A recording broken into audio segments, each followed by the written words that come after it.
नमस्कार दोस्तों, स्वागत है श्रापित रात में, जहां हर मुस्कुराती शाम के पीछे छुपा होता है एक ऐसा सन्नाटा जो सही वक्त पर अपनी आंखें खोल लेता है।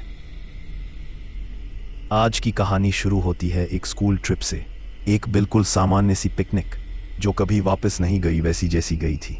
सेंट जोसेफ हाई स्कूल ने बच्चों को हर साल की तरह इस बार भी हिल टॉप नेचर कैंप पर ले जाने का प्लान बनाया। सुबह 7 बजे बस नंबर 27 स्कूल गेट पर खड़ी थी, पीली, चमचमाती और बच्चों की शोरगुल से भरी हुई। किसी ने गाना लगाया था, कोई चिप्स खा रहा था, कोई खिड़की से हाथ बाहर निकालकर हवा को पकड़ने की कोशिश कर रहा था। बस में सबसे आगे बैठी थी रीमा मैम, जिन्हें बच्चे प्यार से रीमा मैम रॉक्स बुलाते थे। उनके पीछे बैठा था आरव। आरव बाकी बच्चों जैसा नहीं था, थोड़ा शांत, थोड़ा सोचने वाला, और कभी कभी उसे वो सुनाई देता था जो बाकी बच्चों को नहीं सुनाई देता। बस शहर से निकलकर बाहर के रास्ते पर आई तो जंगल शुरू हो गया। पेड़ दोनों तरफ ऐसे खड़े थे मानो बस को ध्यान से देख रहे हों। हल्की धुंध थी, धूप फटी फटी सी दिख रही थी और हवा कुछ ज्यादा ही ठंडी। जंगल के बीच एक मोड़ आया और बस धीमी हो गई। आरव खिड़की से बाहर देख रहा था कि अचानक उसकी नजर एक जर्जर पुरानी हवेली पर पड़ी। टूटी दीवारें, काली खिड़कियां और दरवाजे पर एक जंग लगा बोर्ड, जैसे वर्षों से किसी ने छुआ तक नहीं हो। उस बोर्ड पर लिखा था, यहां रुकना मना है। बस के बाकी बच्चे जोर से चिल्लाए, भूत बंगला, भूत बंगला। आरव चुप हो गया। वह उस हवेली को घूर रहा था और तभी उसे बहुत साफ सुनाई दिया एक आवाज, किसी बच्चे की आवाज, हवा से हल्की लेकिन बिल्कुल उसके कान के पास फुसफुसाती हुई। आरव, रुको। उसने घबराकर खिड़की से मुंह हटाया, दिल जोर से धड़कने लगा। उसने आसपास देखा, किसी ने कुछ नहीं सुना था। बस आगे बढ़ी, बच्चे फिर हंसने लगे, लेकिन आरव की आंखें बार बार पीछे उस हवेली को ढूंढने की कोशिश कर रही थी। कुछ था वहां, कोई था वहां जो उसका नाम जानता था। 1 घंटे बाद बस एक सुनसान रास्ते पर आई। जीपीएस में साफ दिख रहा था कि कैंप 12 किलोमीटर दूर है। रीमा मैम ने ड्राइवर से कहा, बस थोड़ा तेज चलाइए, बारिश होने वाली लग रही है। पर जैसे ही बस अगले मोड़ पर मुड़ी, जीपीएस की स्क्रीन झिलमिलाई, लोकेशन गायब। सिग्नल शून्य और सड़क बिल्कुल वैसी ही जैसे पहले थी। घना जंगल, सफेद धुंध और वही अजीब ठंडी हवा। बस 10 मिनट चली, फिर 20 मिनट, फिर 30, और बच्चों ने नोटिस किया ये रास्ता पहले भी देख चुके हैं। उसी मोड़ पर वही पत्थर, वही टूटा पेड़, वही काई लगी चट्टान। रीमा मैम चौंक कर बोली, अरे हम यहां कैसे वापस आ गए? ड्राइवर घबरा गया, मैम मैंने रास्ता नहीं बदला, बस आगे ही चला रहा हूं। बच्चे चुप हो गए, कुछ ने मोबाइल निकाले, सिग्नल गायब, एकदम सन्नाटा। बस आगे बढ़ी और कुछ मिनट बाद आरव ने खिड़की के बाहर देखा। वह अविश्वास में जम गया। वही हवेली, उसी टूटी दीवारों वाली, उसी काली खिड़कियों वाली, उसी बोर्ड वाली, यहां रुकना मना है। बस ब्रेक लगाकर वहीं रुक गई। इंजन बंद, लाइटें बंद, बारिश की पहली बूंदें गिरने लगी। ड्राइवर उतरा, इंजन चेक करने गया। 2 मिनट, 5 मिनट, 10 मिनट, और वो वापस नहीं आया। रीमा मैम ने बच्चों को शांत रहने को कहा, पर बस की छत पर किसी के चलने जैसी आवाज आई, टप टप टप। बच्चे डर कर सीटों पर सिमट गए। आरव धीरे धीरे खिड़की की तरफ झुककर बाहर देखने लगा। बारिश तेज हो चुकी थी, अंधेरा गिर रहा था और हवेली सामने खड़ी थी, जैसे इंतजार कर रही हो। एक बिजली कड़की, ऊंची सफेद रोशनी में हवेली कुछ पल के लिए चमकी, और उस छोटी सी चमक में आरव ने साफ देखा, ऊपर की टूटी खिड़की में एक बच्चा खड़ा था। गीली आंखें, सफेद चेहरा और होठों पर धीमी मुस्कुराहट। अगले ही पल सब अंधेरा। आरव का गला सूख गया।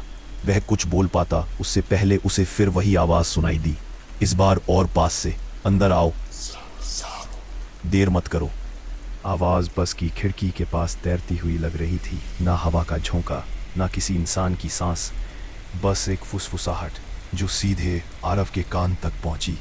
आरव ने झटके से पीछे देखा। बच्चे अपनी सीटों पर सिमटे हुए थे। रीमा मैम बस के बीच वाले गलियारे में खड़ी थी। उन्हें भी आवाज सुनाई नहीं दी थी, पर आरव जानता था वो बुलावा सिर्फ उसके लिए था। लाइट्स कुछ सेकंड के लिए जलकर फिर से बुझ गईं। ड्राइवर अभी तक लौटकर नहीं आया था। बारिश अब तूफान बन चुकी थी। रीमा मैम ने ड्राइवर सीट की तरफ झांक कर कहा, ये गया कहाँ? बच्चों को डर लग रहा है, कम से कम वापस तो आए। बस का दरवाज़ा खोलने की कोशिश की, पर वो जाम हो चुका था, खुल ही नहीं रहा था, जैसे किसी ने बाहर से पकड़कर उसे कस दिया हो। इंजन की तरफ से कोई हल्की सी थक थक की आवाज़ आ रही थी। लग रही थी जैसे कोई उन धातु के पाइप्स को नाखून से रगड़ रहा हो। अचानक बारिश रुकी, एकदम से, जैसे किसी ने स्विच ऑफ कर दिया हो, और बस के बाहर सन्नाटा फैल गया। इतना गहरा सन्नाटा कि बच्चों की सांसें भी ज़्यादा जोर से सुनाई देने लगी। रीमा मैम ने कहा, सब बच्चे बैठे रहो, मैं बाहर जाकर देखती हूँ, शायद ड्राइवर वहीं कहीं। उनकी बात पूरी होती उससे पहले बस के अगले हिस्से की खिड़की पर ढप ढप ढप लगातार 3 तेज ठोकरें पड़ी। बच्चे चीख पड़े। रीमा मैम ने खिड़की के पास जाकर बाहर झांकना चाहा, पर तभी उसी टूटी खिड़की से पानी की बूंदें टपकने लगी, छतरी जैसी लाइनों में, और उन बूंदों में जैसे हल्की आकृतियां बनने लगी, मानो कोई उंगली से कांच पर कुछ लिख रहा हो। धीरे धीरे गीले कांच पर एक शब्द उभरा, रुको। रीमा मैम पीछे हट गई। ये किसने लिखा? बाहर तो कोई दिखाई भी नहीं दे रहा। बच्चों की धड़कनें तेज, कुछ रोने लगे।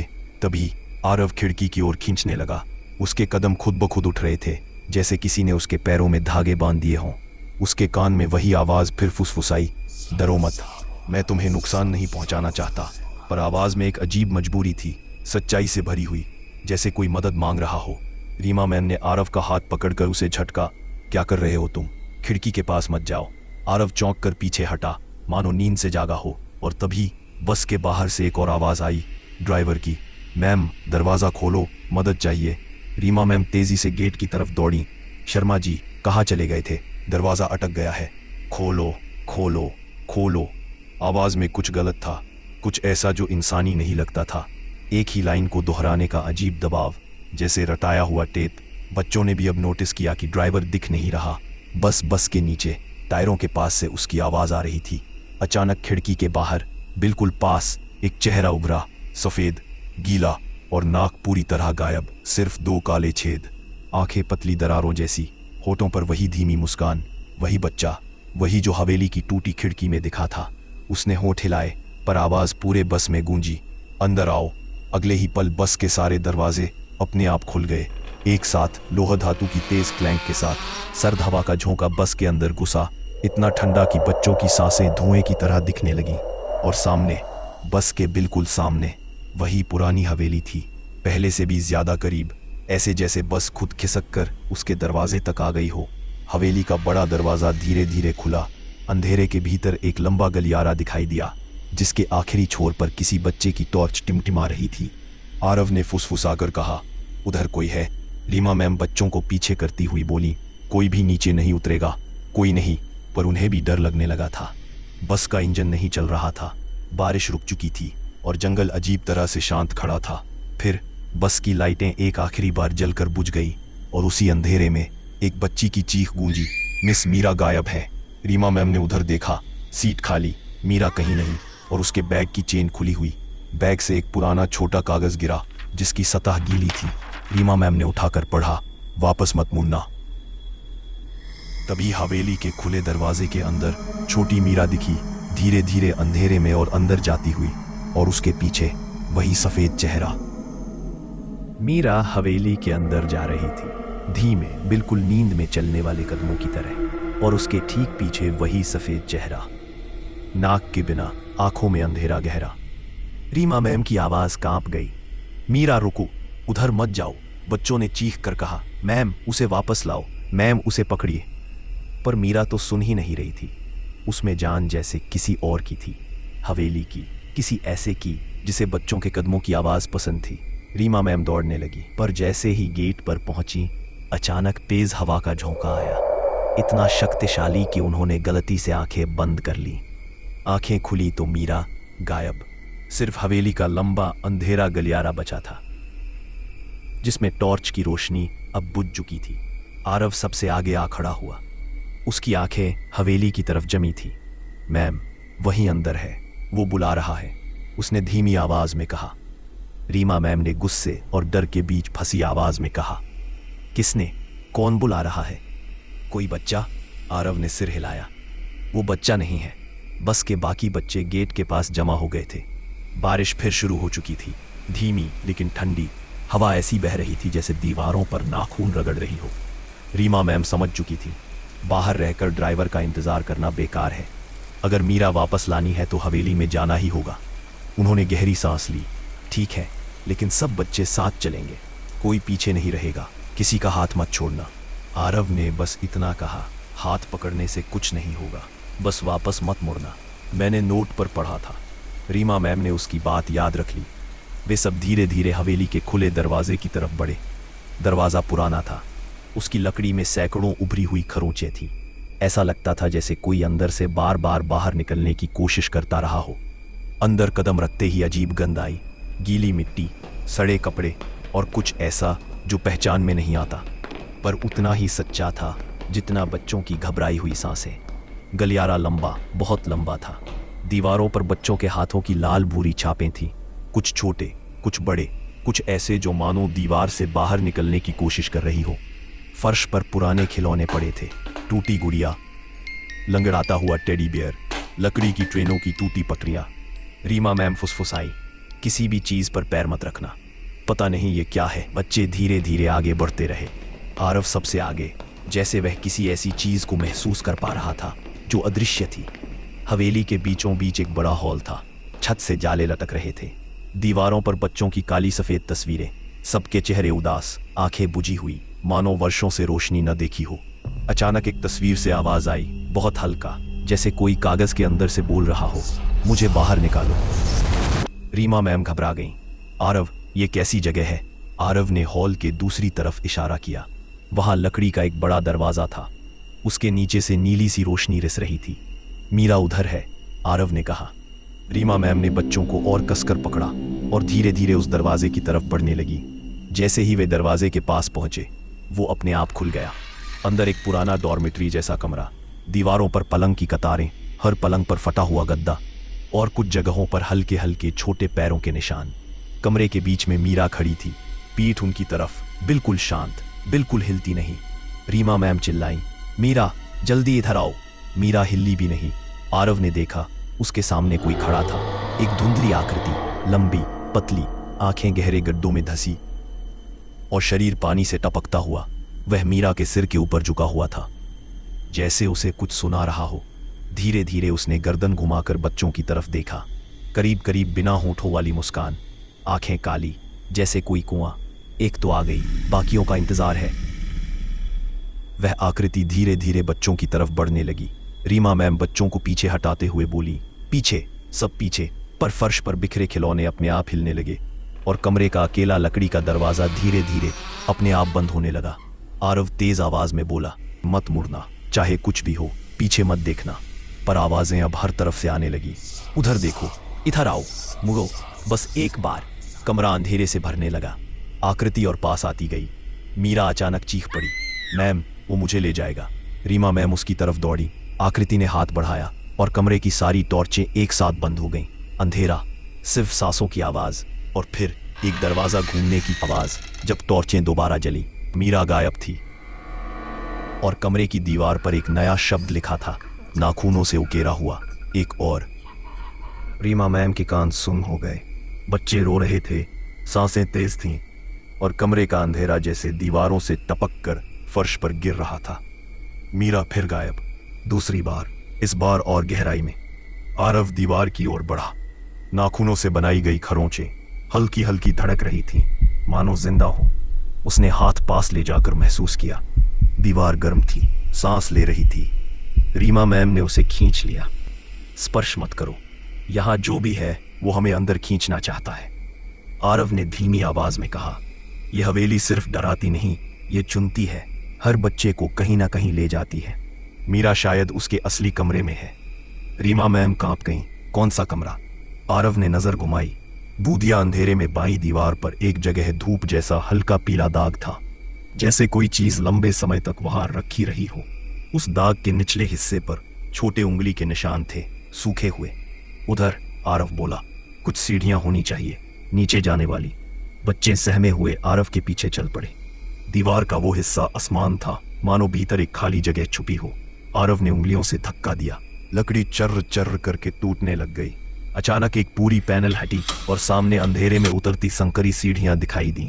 सीढ़ियों से ठंडी हवा आ रही थी, इतनी ठंडी के सांस भीतर जाते ही दर्द करने लगे। रीमा मैम ने थरथराते हुए टॉर्च उठाई। सावधान रहो, कोई फिसले मत। सब नीचे उतरने लगे। सीढ़ियां जैसे अनंत थीं, लंबी टेढ़ी और हर कदम के साथ चरमराती हुई। निचले हिस्से में पहुंचते ही टॉर्च की रोशनी दीवारों पर पड़ी। वहां दर्जनों खरोंचें थीं, कुछ ऊंची, कुछ नीचे, कुछ ऐसे जैसे घुटनों के बल खड़े किसी ने दीवार उधेड़ी हो, और बीचों बीच एक पतला दरवाजा, जैसे किसी को बहुत समय तक यहां कैद रखा गया हो। दरवाजे की लकड़ी पर बड़े बड़े अक्षरों में उकेरा था, मयंक। आरव ने धीरे से कहा, यह वही है, यहीं उसे बंद किया गया था। रीमा मैम स्तब्ध रह गईं। तुम कैसे जानते हो? वो मुझे रास्ता दिखा रहा है, आरव बोला। वो बच्चा जिसने मीरा को लिया, वो अकेला नहीं है। असल में वो भी कैदी था वर्षों तक, और अब वो दूसरों को इस कमरे में लाकर अपनी जगह भरता है। रीमा मैम को एक पल के लिए चक्कर सा आ गया। कमरा जीवित लग रहा था, जैसे दीवारें सुन रही हो। अचानक दरवाजे के पीछे से किसी के रोने की आवाज आई, बहुत हल्की, टूटी हुई, मीरा की। रीमा मैम दरवाजे की ओर लपकी। मीरा, मैं आ रही हूं, डरो मत। पर जैसे ही उन्होंने दरवाजे के हैंडल को छुआ, हैंडल बर्फ जैसा ठंडा हो गया और कमरे में टॉर्चें एक एक कर फड़फड़ाने लगी। आरव समझ गया, वो अंधेरा फिर उठ रहा है। दरवाजा अपने आप खुला। अंदर एक छोटा सा कमरा था, चारों तरफ खरोंचे, टूटी खाट, दीवार में गहरा गड्ढा, खिड़की नहीं, हवा नहीं, बस एक भारी सन्नाटा। मीरा फर्श पर बैठी थी, घुटने पकड़े हुए, चेहरा उसके बालों में छुपा हुआ। रीमा मैम दौड़कर उसे पकड़ने लगी। मीरा, तुम्हें कुछ नहीं होगा। पर जैसे ही उन्होंने उसे छुआ, मीरा ने अपना चेहरा उठाया। उसकी आंखें पूरी काली थीं। वो आ रहा है, उसने एकदम अप्राकृतिक आवाज में कहा। ठंडा हो गया, दीवारें कांपने लगी, ऊपर की छत से मिट्टी गिरने लगी। अंधेरे से वो आकृति फिर उभरी, लंबी, पतली, चेहरे पर वही खोखली मुस्कान, लकड़ी की तरह मुड़े हुए हाथ। उसने बच्चों की ओर उंगली उठाई। किसी को जाना ही होगा ताकि दरवाजा बंद ना हो। रीमा मैम चिल्लाई, तुम क्या चाहते हो? हमारे बच्चों को क्यों? उस आकृति ने सिर टेढ़ा करके कहा, क्योंकि हमें कभी मौका नहीं मिला था बाहर जाने का। जो भी अंदर आता है यहाँ का हिस्सा बन जाता है। आरव आगे बढ़ा, नहीं, इसे खत्म करने का एक रास्ता है, इसी कमरे में जहां मयंक बंद था। अगर उस कमरे की जंजीरें खोल दी जाए तो हवेली का चक्र टूट जाएगा, कोई और बच्चा नहीं खोएगा। आकृति अचानक कांपने लगी, उसके शरीर से पानी टप टप गिरने लगा। जंजीरें नहीं, उसे बाहर नहीं आने देना चाहिए। पर तब मीरा रोते हुए बोली, आरव, वो गलत नहीं कह रहा, मैं यहाँ किसी और की सांसें सुन रही थी। रीमा मैम ने देखा, दीवार की दरारों में लोहे की जंजीरें फंसी थीं, जिन्हें तोड़ा नहीं जाता बल्कि बस खोला जा सकता था। आरव उन जंजीरों की तरफ बढ़ा। आकृति चिल्लाई, रुको, लेकिन देर हो चुकी थी। आरव ने पहली जंजीर खींची, खड़ाक, दीवार कांप उठी। कमरा चीख उठा, मानो पूरी हवेली दर्द में चिल्ला रही हो। दूसरी जंजीर टूटी, हवेली की सारी लाइटें बुझ गईं। तीसरी जंजीर जैसे ही हिली, वो आकृति आरव की तरफ झपटी। रीमा मैम चिल्लाई, आरव, पीछे हटो। आकृति ने उसका हाथ पकड़ लिया, ठंड जैसे हड्डियों में घुस गई। आरव के होंठ नीले पड़ने लगे। आकृति फुसफुसाई, तुम बाहर नहीं जाओगे। कमरा बंद होने लगा, छत झुकने लगी, अंधेरा घना, भारी, सांस रोक देने वाला। आरव ने दांत भींचकर आखिरी जंजीर जोर से खींची। दीवार फट गई, एक सफेद रोशनी कमरे में भर गई। हवेली की गूंज, बच्चों की चीखें, आकृति की दहाड़, सब एक साथ, और फिर एकदम सन्नाटा। जब रोशनी फैल गई, आकृति जमीन पर गिर पड़ी और उसका चेहरा बदलने लगा, कठोर, डरावना, भयानक। धीरे धीरे एक छोटे दुबले बच्चे के चेहरे में बदल गया। यही था मयंक, जिसे कभी बाहर निकलने नहीं दिया गया। उसने कांपते हुए हाथ बढ़ाया, आखिर आजादी, और कमरा अचानक ढहने लगा। रीमा मैम चिल्लाई, सभी बच्चे बाहर भागो अभी। कमरा जोर से हिल रहा था, छत में दरारें फैल रही थीं और फर्श के नीचे से जैसे कोई भारी चीज दबी हुई उठने की कोशिश कर रही हो। रीमा मैम चीख पड़ी, सभी बच्चे बाहर भागो अभी, पीछे मत देखना। आरव ने मीरा का हाथ पकड़ा और उसे खींचकर दरवाजे की तरफ दौड़ा। उनके पीछे कमरे का आखिरी कोना ढह गया। धूल, मिट्टी और टूटे पत्थरों का तूफान उड़ा। मयंक, जो अब इंसानी रूप में था, धीरे धीरे खड़ा हुआ। उसकी आंखों में पहला बार एक नरम इंसानी चमक दिख रही थी। वो मुस्कुराया, एक बहुत हल्की, दुख भरी मुस्कान। जाओ, जल्दी जाओ। उसकी आवाज अब पहले जैसी डरावनी नहीं थी, बस एक थका हुआ बच्चा था जो अब बाहर जाने की उम्मीद देख रहा था। आरव ने एक पल के लिए उसकी तरफ देखा, आंखों में आंसू भर आए। हम तुम्हें यहाँ नहीं छोड़ सकते। मयंक ने सिर हिलाया। नहीं, मेरे लिए यही घर था। मैं बाहर नहीं रह पाऊंगा, लेकिन अब ये घर किसी और बच्चे को नहीं रोकेगा। छत अचानक और तेजी से टूटने लगी। काले साए किसी कीड़े की तरह दीवारों से गिर रहे थे। मयंक ने हल्की मुस्कान के साथ कहा, मुझे आज़ाद करने के लिए शुक्रिया। और उसकी आकृति धीरे धीरे धुंध में बदलने लगी। सफ़ेद मुलायम धुंध जो कमरे की रोशनी में ऐसे घुल गई जैसे कभी थी ही नहीं। आरव का गला भर गया, पर रीमा मैम ने उसका हाथ कसकर पकड़ा। चलो अभी। सब बच्चे गलियारे में भागे। सीढ़ियां कांप रही थीं, कुछ कदम टूटते जा रहे थे, लेकिन वे एक दूसरे का हाथ पकड़े दौड़ते रहे। ऊपर पहुंचते ही हवेली की लाइटें एक एक कर फटने लगीं। पुरानी तस्वीरें दीवारों से गिर गईं। खिलौने जमीन पर पटक पटक कर टूटने लगे। बाहर का दरवाजा खुला हुआ था, जैसे हवेली उन्हें आखिरी बार बाहर निकाल रही हो। जैसे ही आखिरी बच्चे ने हवेली से कदम बाहर रखा, पूरी इमारत ने एक लंबी डरावनी सांस ली और फिर धड़ाम, हवेली अपने ही वजन से बैठ गई। लकड़ियां टूटी, दीवारें धसी, धूल का बादल उठा। पलक झपकते ही वो इमारत जो बच्चों को निगल रही थी, बस ढेर सा मलबा बन गई। जंगल में एक गहरा विशाल सन्नाटा फैल गया। सिर्फ बच्चों की भारी सांसें सुनाई दे रही थी। रीमा मैम ने सभी को गिनकर देखा, एक एक बच्चा मौजूद। सबके चेहरे डर से सफेद, पर सब जिंदा।